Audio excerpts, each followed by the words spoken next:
Arambai Tenggol gi luching purel Korounganba Khuman gi mathakta NIA na palliba sing ase khudakta handokkadabani amadi mahak phannaba hotnaba Yaroi haiba demanda meeyam na Saiton Bazar da wakat meepham chathakhre Arambai Tenggol Unit 57 na konba khul singi maira paibi sing na sinduna pangthokiba wakat meepham aduda saruk yakhibi maira paibi amana hai Kuki khulai paiba sing na Manipur thogaina ba hotnarapada lamdam asigi apunba saktam kaidana ba ngak seliba Arambai Tenggol gi luching purel Korounganba Khuman gi mathakta ekaya pansinduna mahak phannaba hotnarakliba ase laibak thibani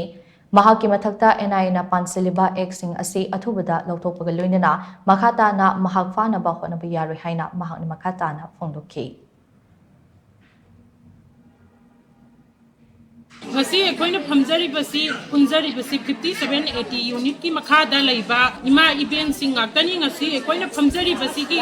pandamdi hauji government na Korounganba gi mathakta paliba casing ase kari maram gino Korounganba na pamba punamak akoi gi apambani aikoi gi apamba punamak to Korounganba gi apambani Korounganba ga aikoi ga apamba samanai Manipur kan ba habse aikoi na supami ma Korounganba na supami aduna athuba matamda Korounganba gi mathakta paliba casing thuna handokpiyu natragadi ma phaba matamda aikoi punamak su phabiyu habse masigi pandamdane aikoi na ngasi miyam punjari base